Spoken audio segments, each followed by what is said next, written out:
Hey everyone, it's Zach with Palantir Research. With the recent price decline, analysts may be prone to adjusting their ratings of Palantir.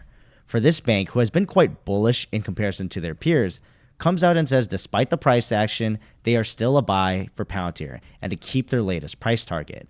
So who is this bank? Bank of America. So along with trying to say why the price has declined, they also give two short-term catalysts they believe will be positive for Palantir stock later this year. And I'll go over my thoughts as well, so let's get into them. So first, Bank of America is attributed the recent selling pressure, which we saw from $20 to the 14s today, around weakening sentiment in artificial intelligence.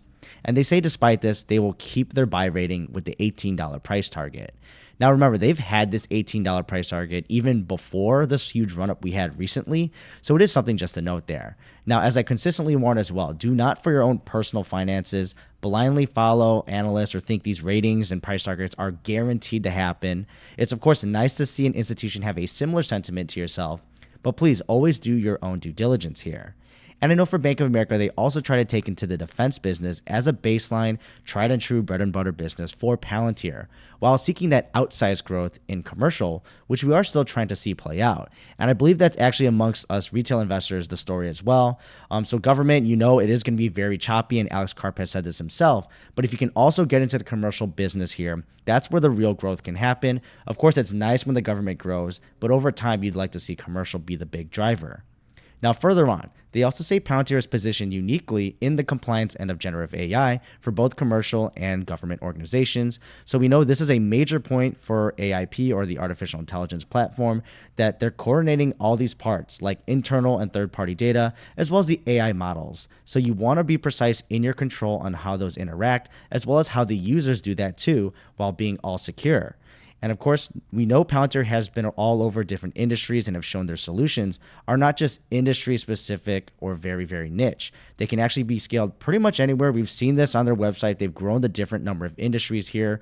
We know this also through their different presentations at AIPCon and the FoundryCons before, where they actually have a good variety of different industries there. So at least this is among large, mature customers, we know.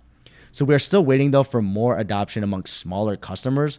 But we are starting to see some progress there with their FedStart program. So that's to help jumpstart anyone who wants to get into the government business. You can get IL5 or IL6 essentially by going through Palantir. And then Foundry for Builders, where they're trying to rally some of those smaller businesses. And of course, you're going to build your kind of business there around Foundry as your operating system. And then you're going to try to mature through that and scale over time. At least that's the goal. Now, the short-term drivers, which I think a lot of people are interested in, that Bank of America thinks will be a catalyst for the stock, are first the NHS contract. So we've got some info thinking it'll be announced later around September. However, in the past, this has been continually delayed here. I believe that it might just take some time, honestly, and it's possible to happen. Now, if you check out my recent video, though, on the NHS doing a communication plan around the FDP, and of course, Palantir is a big factor in that and making them want to discuss that with the public, then I actually raised my confidence in some form of closure here coming up in September for the contract being awarded. I'm just thinking that considering a fair procurement process should not be swayed by public opinion. So if you're actually open to talking about it in public, it may be a sign there. And this was actually something we saw when Foxglove wanted to publicly debate Palantir and someone accepted.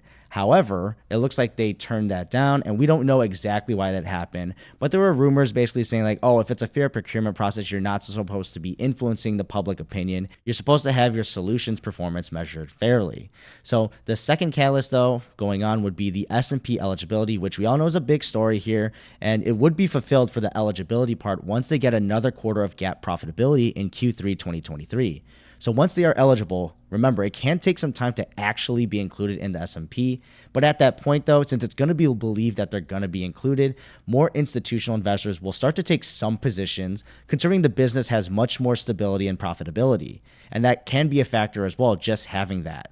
Plus, inclusion in the S&P will mean that index funds would then be forced to have those institutions also hold some Palantir, even if it's not a lot, as long as it's in proportion of their index funds. But yeah, there's a lot of factors here that they bring up. We know that these short-term catalysts have been talked about a lot, but we'll have to see since it's still to the end of the year and there's some time, and we're going to have to make sure that they actually play out. But what are your thoughts though on Bank of America's AI sentiment as well as Palantir's positioning? Do you agree with this? Let me know below, and I appreciate you plus my channel members for watching, and I'll see you in the next video.